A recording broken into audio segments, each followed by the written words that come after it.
Welcome to the Software People Stories. I'm Shiv. I'm Chitra, And I'm Gayatri. We bring you interesting, untold stories of people. associated with the creation Or consumption of software-based solutions. You'll hear stories of what worked. and sometimes what didn't, You will also hear very personal experiences. and insights that would trigger your thoughts. And inspire you to do even greater things.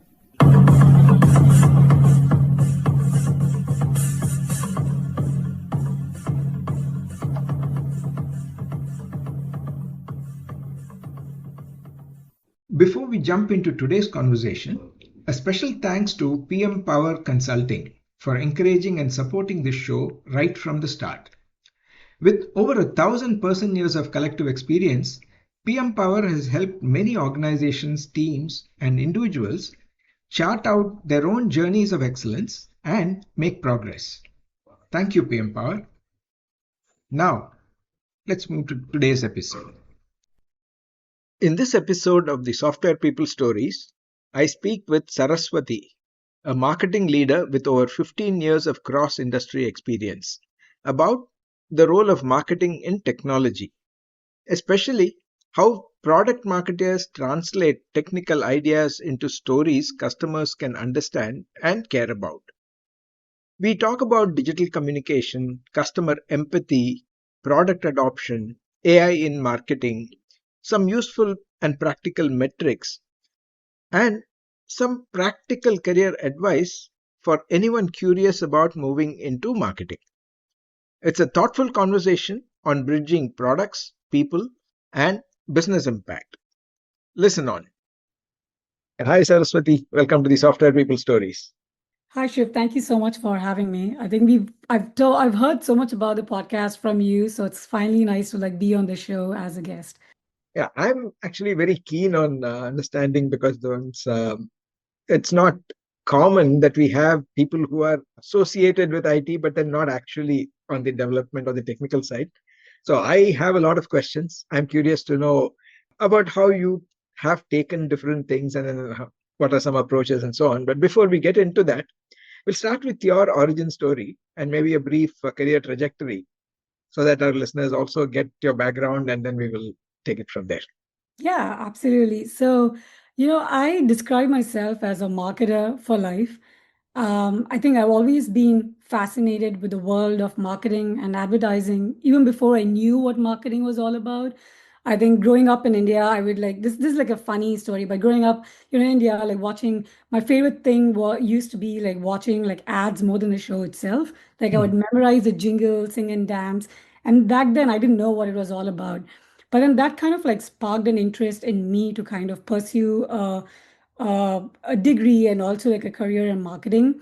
I started off in advertising, interning at BBDO ad agency, writing for Times of India, and from there moving on to more corporate and digital marketing. And across my 15 years of experience, I worked in different industries. At Legrand, which is a global lighting management company, to online, your typical online, space, and the reputation management space, to business messaging at Google, and now at TCR, which is in the edtech space. And I feel like my experience across these various industries have taught me one thing that I've learned is, the core functional foundational principles of marketing are the same. They say the same across the industries, but how you actually market, their customer pain points, and how you kind of connect the dots between the two looks so different across industries. And I feel like that's been a very interesting thing as part of my career so far. And I love learning about new spaces and industries, and that keeps me going throughout my career as well. Yeah, that's very interesting because when we've had a lot of entrepreneurs on the show, and they also talk about understanding customers' pain points, trying to, the position, the pitch, and so on and so forth. Yeah. But in general, how has your experience been in terms of a couple of things? When we are communicating, let's say in a print medium, Yeah. there's a certain process. Maybe you do a research-based article, or you just share your thoughts and things like that. Maybe you have options for revising it a couple of times, and finally, once it goes out, it is there. But when you're talking about communicating over a digital medium, are there any changes in one's mindset if one was used to the other media, or if somebody is trying to communicate something digitally, what are the shifts or what are the approaches that one would take? Yeah, the channel definitely matters in terms of like how you communicate. I mean, the copy that works in print is not going to work in digital. And like increasingly now, like, with people's attention spans reducing, right? With social media, with the rise of social media, with like TikTok videos and YouTube shorts, I mean, people don't have like the attention spans that they used to. So the copy essentially is shrinking.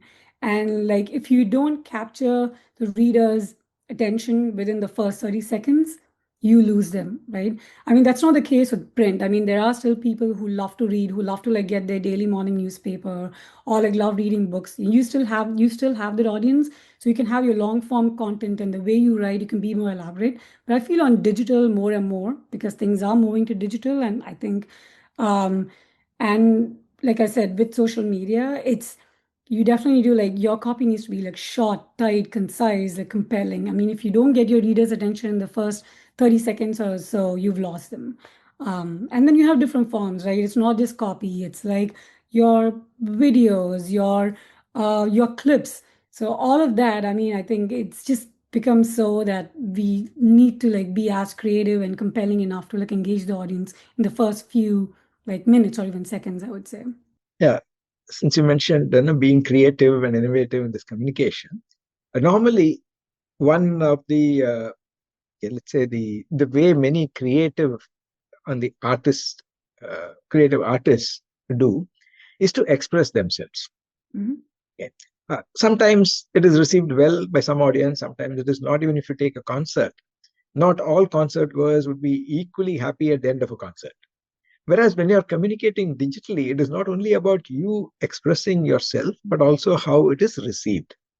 So on that front, whether being smart or tongue in cheek, some puns and so on, or not trying to make it catchy versus dumbing it down because it's a fairly wide audience. How do you first segment the audience or the same message conveyed differently to different segments?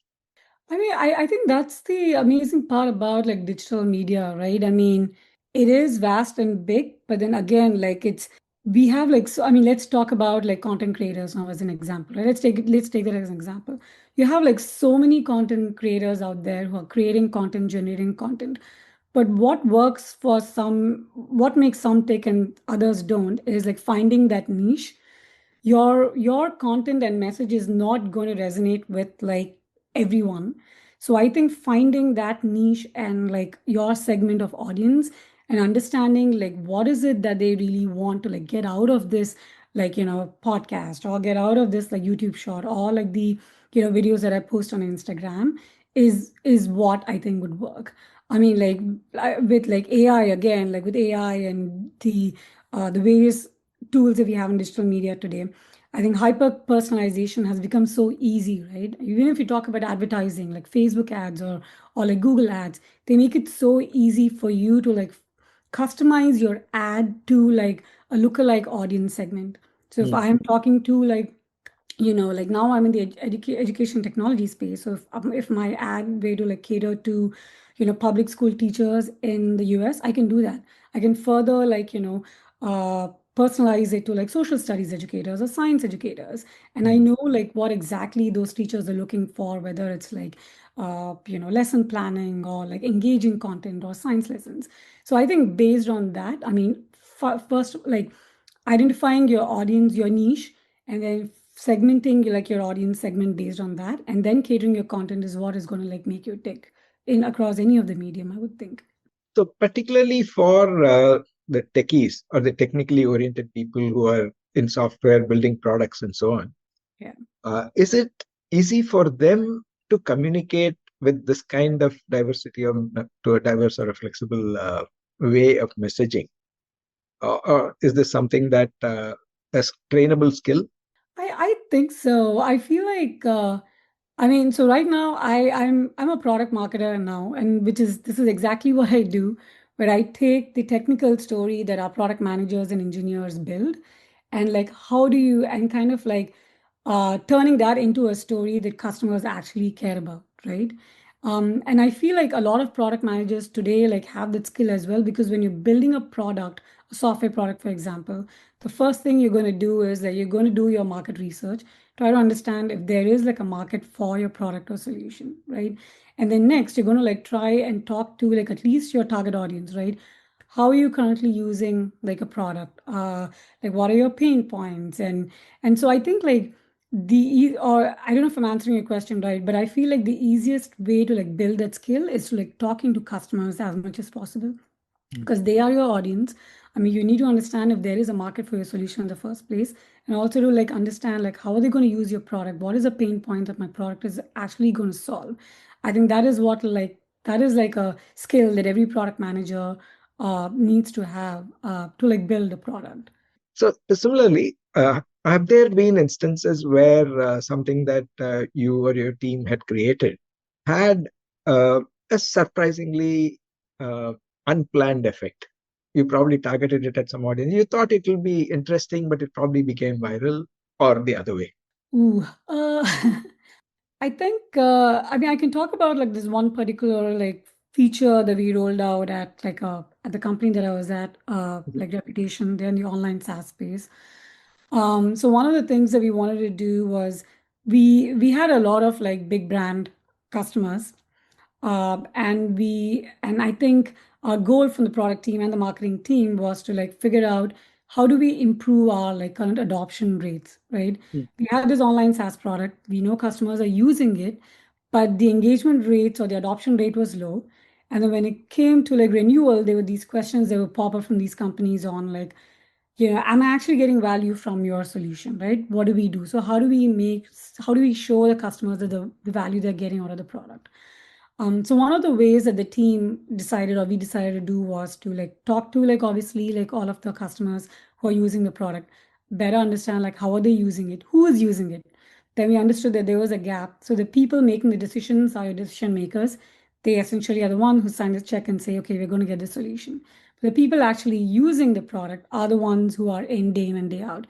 And we realized there was a lack of like awareness and education of like how to like maximize the use of the solution, right? Because the people the actual users were like, I have this solution, I'm using it now, but I don't know what else to do with it, right? Once I'm done with my work, I'm not going to like sign back into the platform. So when I have to like go back to my executive team and tell them that, yeah, okay, this tool is okay, but it's not what I thought it would be. So I think that's where we understood that, okay, there was this lack of education and awareness. So more trainings, we kind of like started talking to more of the end users, doing more trainings, and also like launching services, launching a feature which was like a dashboard essentially, and which kind of like, I wouldn't say dumbed down, but actually like broke down the data. So, the end users actually understood what they're getting out of it. So they could pull in trends and patterns from the data that they're seeing from the platform. And that kind of like helped. And it was like one of the reasons why a lot of the other customers kind of like wanted that feature as well. And it didn't go viral, but then of course it kind of like we reached our goal in terms of like adoption and renewal rates. So it was all about like, again, I think I keep going back to this, but then it's all about like talking to the customer, and seeing how they actually use the product and solution and what is it, and understanding the gap is what helped us kind of like, find a solution for it. So, what is an ideal relationship between the marketing team and the user experience team? I want to say it kind of like differs from company to company. I Mhm. worked at companies where the marketing team is so siloed from what the product is doing, from what the user experience team are doing. And by the time you get the end solution, all you've been told is like, here's a product. I just want you to like go and promote it, use whatever channels and make sure like, we hit our like target of like sales qualified leads or marketing qualified leads, right? Um, and so I think, which is where I think like product marketers like come into play as well. I mean, product marketing has been around for a while, but then it's like more and more that you see in these big companies like Google and like every other company, but they are like the conduit or the glue between like the product team and the marketing team and also the user experience team. Um, so it's kind of like working with them closely to understand. Uh, Like, when you're building a solution like or an app, like what does that experience look like? Obviously, from a user experience standpoint of view, you're going to have these technical aspects in mind. But from like a marketing or like an end user standpoint of view, I feel like that's where a marketer can come into play because you don't have a technical background, but then you do have like a say in or like understanding of like what's working, or maybe it's not just about, while the fonts and colors are one thing, accessibility is one thing, but what Mm. are actually people doing with the app, right? When you Mhm. download the app, like where are they going? Like what is it they're engaging with? How much time are Mm. they spending on like the app? So understanding that data, the analytics and those hotspots, using tools to understand where people are spending most time in is, I feel like where marketing is coming, where product marketers, especially, I'd say would Mm. come in. Because you wouldn't see like a digital marketer or like a demand generation or a marketing coordinator doing this kind of work, but a product marketer is someone who would work with, the product team and the UX team closely to kind of like figure that out. Stepping back one bit about the training that you mentioned, how the training helped you increase the adoption. This is a question that I always wonder about. How do we get people to invest their time in learning something that they don't know whether it's going to be useful? When you compare it to either games, where no one probably reads the training manuals except probably initially to know the basic controls. Yeah. Or when you mentioned earlier about how easy it is to target your ads on Facebook platform or something like that. How can training be so subtle or invisible? I think training can be subtle or easy when you like break it down into chunks, right? I mean, let's take an example of like my own company that I'm at right now, like TCI, an edtech platform, and teachers are big into professional development. And but one of the biggest challenges is like they don't have the time to invest Mm. in like learning. And even if they do, it's like it's those are hours that they have to like spend outside of like the regular like teaching and planning. So there's more investment on their side. So how can we make it easier for them to like learn or navigate our digital tool that we have? And one of the ways that we navigate it is through making it easy and accessible and breaking it down to chunks. By that I mean as like these product tours. Sign into a new platform, you don't have to like actually read a big, read a long tutorial or like watch like a 30-minute webinar. But then Mm. you have these like product tours that kind of like as soon as you sign in, which gives you like a welcome pop-up and it takes you through the things that you need to do, like one, two, three, right? And then like you back it up with these like shorter videos. So if you know that a part of your, for example, the analytics side of your platform is like where like users need like more help or like understanding of how to use it, then you have these smaller 10-minute or like 15-minute videos that you can share. And again, sharing that information, following that with an email. So it's all about like, I would say breaking it down and also like reinforcement and having it in across multiple places. So you have it in your platform, you have these like smaller videos, you back it up with like uh in your email. So you have these like different channels and various forms of like content that you're empowering your users to like consume, and that way they're able to like get that information. Because if you think about yourself, I mean even me, right? I mean if I think about myself as like a someone who wants to learn a new topic today, I just go to like Instagram or like YouTube Shorts. That's my way. I might not get like in-depth understanding of like a particular subject, but it's just so easy to consume the content, right? I'm able to like get that information very quickly, like and understand like what I need at that moment. So I feel like that's also extremely important, getting those pieces of information and making sure it's like easily accessible, available in shorter forms that they can consume whenever they want. So point of views, again, that's like a big thing. A related doubt there is the rate at which software changes or the rate at which the enhancements come in and so on. Yeah. And when you make this information available at different points, how can one ensure at least or reduce the confusion related to version mismatch? How do you ensure that everything is kind of consistent and available at the same time? Oh my God, that is such a good question and something that we struggle with all the time, right? I mean, on the marketing side, because the product releases something and then like Mm. you market it and promote it, and then you have these pieces all over, and then in a few months you have like a new iteration. Um, I think it's You're right, and I feel like that's why like kind of like having these point of views tours or product tours are the most effective way to go. I know videos are one thing, it does take a lot of time and investment to create those, but I think we just keep at it, like our emails and newsletters and like our product tours are the ways because those are easier to update and then like inform like your user on like what's changed. I mean, those are what have worked for us when compared to like these like long form webinars where you spend so much time creating content for it and then it's outdated in a few months. So is email still effective? It is. I mean, and again, it depends on like your industry someone's at or like the audience, right? But then for us, like email in our space, in the edtech space, I mean, email is still like one of the most effective like channels, I would say, um, in communicating new features and also making sure our customers engage with what we're doing. So there, would you prefer something like a broadcast message, or does it have to be customized to every individual recipient? No, a broadcast. I mean, again, I feel it depends on like the feature too, right? I mean, so if this is something that's available to like everyone, sure. But if it's not, then you have to like customize like your further segment, your like your audience. And one example I can give right now, my company is like we publish the social studies and science textbooks for, and then we cater to like K-12 schools across the US, and we Mhm. also have like a digital platform. Mhm. And then for social studies, a little bit more complicated because each state has their own standards. Apart from the national standards, you have your also have like your state standards, right?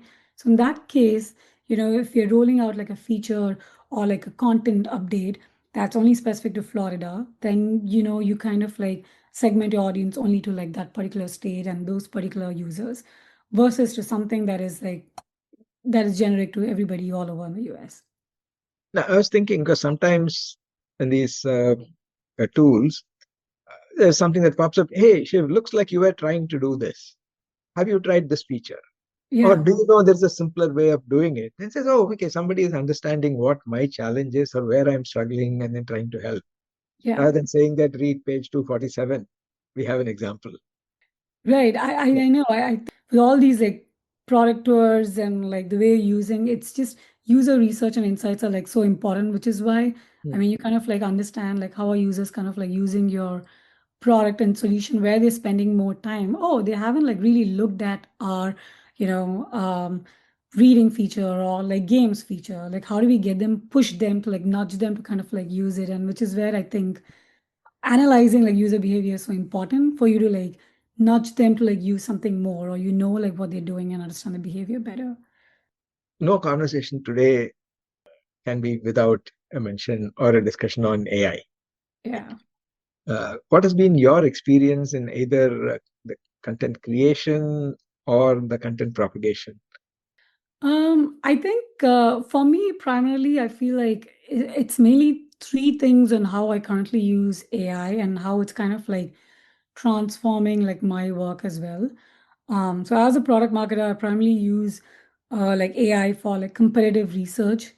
It's just become like so much more easier, like, versus like spending like days on like trying to like find out all the information about your competitors. Now it's like easy for me to like kind of like quick read on how are competitors positioning their product uh, and then also like using it as a brainstorming partner, right? I mean, you have all of these messaging and positioning docs. So kind of like using AI as like a brainstorming partner on like giving it a persona and saying that, hey, if you were a district administrator at this particular school, how does this messaging work, right? I mean, does it resonate with you? Um, and I think sometimes you have to see like 10 bad ideas to kind of like get the good one. And I feel like AI in that way has helped me because you're able to like brainstorm the different messaging with like AI. And also designing collateral and creating content, right? I mean, that's something has become easier too. Like when you're working with the sales team and they want like a flyer or a mock-up, it's just become easier now to like create a mock-up fast. I mean, I use Claude, so like Claude, Hmm. like whether it's Claude Cowork or like Claude Design, it's just easier to like mock like a first version of something, share it with the team, and you're able to like get the feedback from the teams faster. Um, and rather than starting from a blank page or going to a designer. So in a lot of ways, I also feel like AI is kind of like blurring the lines between the different functions, right? I mean, Mm. it's making it easier for you to have like the first design review before you share it with the actual designer to go print it, create the first draft of a content, have an idea, have a rough idea, have like a mock, and then share that with the content marketer to kind of like flesh it out. So it's definitely been like a time saver. It's made me more efficient and I'm more able to like ship things faster, and then like so that way like AI has definitely changed how like my job and how I use it day to day. Any tips you have for people who want to use it similarly to ensure that the brand voice and the brand styles are maintained? Yeah, I think I mean that is a great question, and I think like that's something that we is something that is top of mind for someone like for people in marketing too, right?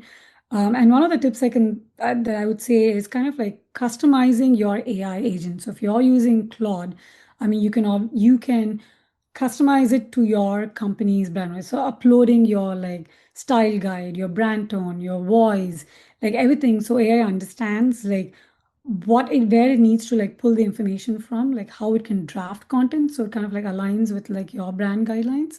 And that's what we do. We kind of like upload to Claude, we upload all of our style guides, our the tone of the voice. I mean, give it a persona. And the more you use it, you're training the model more. So better understands like your writing style and like how you work as well. And then also like do's and don'ts. I mean, I also like tell it that, okay, I don't want it to be like an AI generated content, right? I don't want M dashes. I've given it examples of like how I write. So it knows like my writing style. And so you can go pull from that, use that as a base rather than like creating something of its own, making sure you're using verified sources. And those are some things that we've done to make sure that it aligns with our brand and like what we do. Just taking one step back about the marketing function, there has also been the school of thought that says the product-led marketing, Mhm. which says that the product should market itself. You don't really need a separate marketing or a sales team. It is more about the sales part. Any thoughts on that or any experience you have with that? I mean, I again would say that is like so like industry specific, right? I mean, it's like, yes, product-led marketing is great for tools like, for example, Lovable, right? I mean, Lovable is like an AI app that you can use similar to like Claude to like create websites and stuff. I mean, their product does the talking for them. They really don't need marketing because they made it so simple and intuitive. I mean, and you can go in, they have these product tours, they tell you how to use it. They also have like a growth person who ensures like the growth of the product, right? In some ways it's very like product led growth, but in an industry like in space like ours, I don't think it would work. We would still need like your traditional, you'll go through your traditional like sales route. You need a salesperson to be that liaison between like the product and the content that we're creating to sell to like our end customers who are like the teachers in school districts. So I feel like it's very industry specific.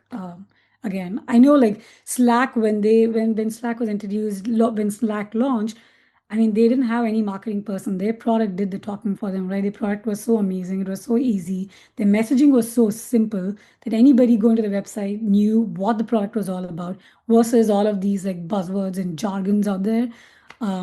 So, I mean, I feel like that's a classic example of a product-led company or product-led growth product. So related to that is also product led or even otherwise in general in marketing and sales. There is a lot of usage of data and analytics, Mhm. which kind of crosses the boundary. Usually, when you get into a conversation, either people are saying that that's the only way to do it, and there are others who say that no, no, no, you are trading on privacy, you're trading on a lot of other issues. So, how do you balance that? But it's like kind of like understanding like the kind of data that you're looking at too, right? So what is it like? I think when we are looking at data, there are three questions we always ask. Like, what is the data that we want? How is it going to be like valuable to us? And like, how can we use that data to like help us make decisions, whether it's like influencing your product roadmap or whether it's like increasing engagement. So I feel like that's going to be the first step in understanding like what you want to do. With privacy, again, yes, that's like, that's, I mean, in our space, especially in the education space, privacy is so important. You have like your student pri private data, which is why like we have like very strict privacy policies where we don't really like cookie like student information, or we don't share the information with anybody. It's all like very private. And we have like basic information that we can kind of like analyze or also like gather from like teachers and how they're using our platform. Um, so it's like finding that balance of like how are you going to like use this, like what is the use of this data, how are we going to use it, is will help you answer like do we really need this data or not. And making sure you align with all of those guidelines, right? Like GDPR is big. Making sure you're just not like having those policies in place, letting users know that, hey, if you're on our website, we're going to be like tracking like every move you make on your website, and like whether we sell your data to like advertisers or not, like making it obvious. And kind of like having those in place would like help, navigate those like privacy guidelines too. Because I know like in California, uh, privacy policy is like so big, and companies do get fined if you don't align with like the privacy policies that are set in place by the state. So a lot of companies do have those standard like banners on the website and stuff, which says that, hey, yeah, we are like tracking your data and you have to like consent to it. So with all this, now how do you justify the need for a marketing function in a company? Does it vary whether it is a startup where there's a very small, lean team that does everything to larger corporations? Oh, that is a loaded question. I mean, it's like marketing is my bread and butter right now, so I have to like justify like what I do. Um, Um, I I think marketing is needed in every company, because I mean, whether it's like a lean team, or I mean, I've been on both sides, right? I've been at companies where I was the only marketer doing everything. And Mm. I've been at like companies where you had these really big teams where you had like a content marketer, demand generation doing everything. But I do think you need marketing only because to translate that information or the messaging, or like the what the product is all about, and uh, translating that the technical aspect of the product and Mm. sharing that with the customers, right? I mean, which is that's why you need marketing. And like how do you let people know? You might have like an amazing product, but if you don't know like how to like uh, share that product with people, like whether it's through like growth marketing or whether it's like through influencer marketing, whatever type of marketing you use, then I don't think you're going to like make any money out of it, right? How are you going to generate revenue if people don't know like what you do? So I feel like marketing is definitely needed to increase awareness, promotion, understanding user behavior, and also like influencing the product roadmap. So I feel like marketing is more than just like ads that you see. It's a bit of everything. So coming to more of software products, because for our listeners, what would be some good metrics to have From to like a understand that the marketing is effective? Well, so obviously you have these different metrics for these different channels, right? But at a very high level, you look at if marketing is making an impact, and it's like how is marketing impacting the revenue, and how do you calculate that? It's basically all of the campaigns that we're running, the initiatives are running. Like one way to look at it is like leads, marketing qualified leads. Has our campaign influenced in generating any of the leads? And the leads that we've generated, have they converted to like a sales qualified lead? And then like how have they converted into like opportunities? So I think that understanding, or the metric that I would look at is like um, the opportunities being generated, and like how does it translate to like revenue. I mean, that's like a big thing. I mean, and you can look at all these like vanity metrics, and I call it vanity metrics because you send out an email, you can look at engagement rates, you can look at click-through rates, but it doesn't really like do anything for like the company or like the revenue. You definitely want to see like how marketing is impacting the bottom line and the revenue for the company, and the way to do it is like through like opportunities being generated, and like how the opportunities have converted. Since you mentioned influencers, with so many influencers and then everybody vying for the attention span of the target audience, uh, how does one go about choosing influencers, or work with an influencer to increase your brand reach? I mean, I haven't really done a lot of like influencer marketing, but from what I've seen is obviously finding an influencer whose principles and whose marketing kind of like align with what you're looking for as a brand, right? Um, and then making sure, I mean, and if there's an influencer in education marketing space, you want to make sure that they're sharing content that aligns with like what you're looking for as like a brand as well. You don't want them to like share controversial information or something that you want to like stay away from, or something too political that you want to stay away from. Um, and then kind of like building the relationship with them. I'm sorry, what was your second question again? It's like, how do you work with, obviously, like finding the right influencer whose like principles or marketing kind of like align with what your brand is looking for, looking at as well, right? And then kind of obviously reach is a big thing. Finding out like how they work, the kind of like videos they post, the content that they post, like work with that. I don't know if that answers your question, but I haven't done a lot of like influencer marketing, so I feel like which is why I'm not too sure on like how to answer that question. The little thing is when you normally associate a lot of creativity, innovation, and out of the box thinking for marketing. And you also talked about some of the metrics and ultimately about revenue, right? And revenue is also closely tied to deadlines or dates. Yeah. So how do you balance the two? Can you be innovative or creative when you are under a deadline pressure? I think so. I feel like a lot of times I think some of your best work comes out like when you're under pressure or under deadlines. But then, so you're kind of like trying to like make do with like whatever information or resources that you have to like promote a particular feature like or a product.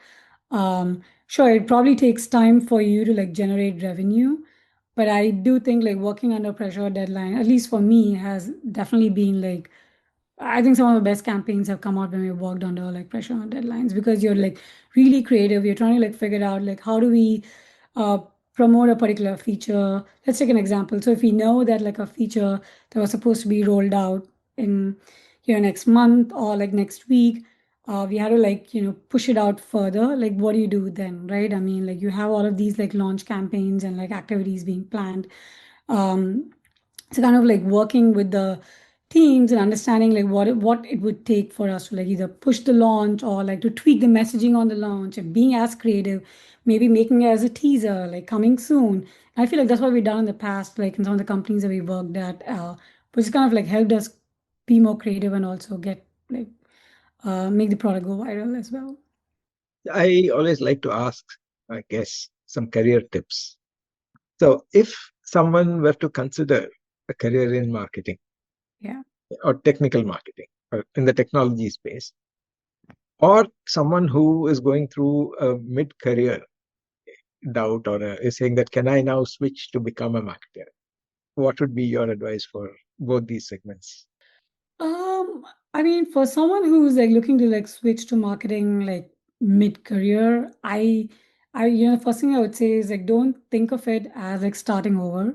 I feel like all of our skills in whatever space we are in, whatever functional role we are in, the skills are like transferable because your experience is what like helps you have an understanding if you're moving from like a software say engineer role to like marketing. Obviously you have the technical know-how, you have the understanding of like how to design a product and how the backend works, so you have those skills, right? I mean, which is like in which are essentially I would say like a differentiator when you move to like marketing. And then whatever you do before, like understand the customer, the workflow, the problem. I would say that would be the edge. And start by getting close to customers, like sit on the sales calls. I mean, read support tickets, just listen. Don't wait for like the perfect title, like, to show up. I'd rather see someone who would raise their hand and say for the unglamorous stuff, but whether it's like starting off by writing a pitch deck or like a spec sheet, or whether it's a battle card, helping with an event, then wait around for like the actual official title that you're looking for. I feel like those are the things that like help someone who's like trying to like move into like marketing, no matter the field, whether it's like software, whether it's sales, and I feel like that's how like doors usually opens, right? Whether it's in the same company or in new companies as well. because it shows that you're proactive, you're like, really interested in the space, and you're also showing how you can transfer the skills that you have like to the marketing role. Yeah, one interesting thing I heard is it said observe support tickets. Yeah. Can you elaborate a little more how that Yeah, helps? so I've done that like in my previous roles. I feel like, this is something that I do when I join like any new company, like the first 90 days or so, Mhm. is like obviously sit on the sales calls, like listen to the customer, like, how they're pitching, the questions the customers are asking, and also like sit with the customer support team and look at some of like the tickets that are coming in, see the dashboards to see is there a trend, a pattern, because Mm, oftentimes you find information in those that you probably wouldn't get like in like a marketing pitch deck or like your website, because you have information where like a customer would point out something and you would see there is a trend or a pattern, and those are some things that would like lead to like other conversations that you can have like with mm, the product team or like with the engineering team, and I found that really effective. I definitely feel like sitting on like or reading some of the support tickets, the questions that people are asking, like why are they asking it, where is it coming from, because mm, that will answer some of the stuff for someone in marketing as well, is our data sheets or the information that we have or our help center not uh don't they have the right information that will help solve or like resolve this ticket. So I feel like, yeah, that's something that I would do and advise everybody to do, is just look at support tickets to understand what's going on. very interesting. And that's actually unfiltered feedback that you get. Right? Yeah, Yeah, yeah, for sure. yeah, interesting. Okay. One final question. With so many things changing and then so many variables and all these deadlines and things that we spoke about, do you have any personal practices to stay calm and grounded? Whew. I mean, I do. I mean, for me, I think it helps to like plan my day. So I block off like the first few like couple of hours in the morning. I think what I do is basically look at my calendar, see what I have, and plan my day so I know what to expect and what curve and I'm ready, prepared, like for the curveballs that come my way. And then I am in general like a calm person. I think that's my personality as well.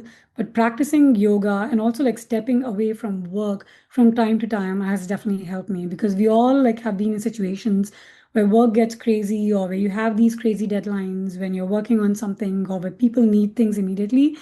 The one thing that's like I found most effective is like taking a step back, like away from my computer, and either it's like going for a short walk just to like rewire my brain so I can like focus better when I come back to the desk, and I'm in a more calmer state of mind to like whether respond to like whatever's come my way, or to have like a more stable mind in terms of like how I would approach it, whether it's creating content or whatever I do. So I feel like that's definitely helped me, like taking a step back and ask a question rather than reacting to it. I mean, early on in my career, I know I used to be very reactive. I used to get like upset, but I think what's definitely helped is like kind of take a breather, take a step back, move away from my computer if I have to, and then kind of, um, like calm my mind before I do get into the work again.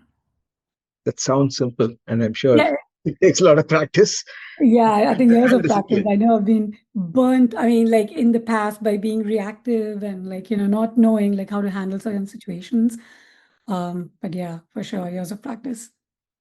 On that note, yeah, thanks a lot, Saraswati, for coming on the show and sharing your story, experience, and some of these very, uh, I'm sure, practical tips. Some of them I also found very interesting that I need to mull over it to see how I can apply those as well. Yeah, thank you so much for having me. I thought this was a great conversation as well.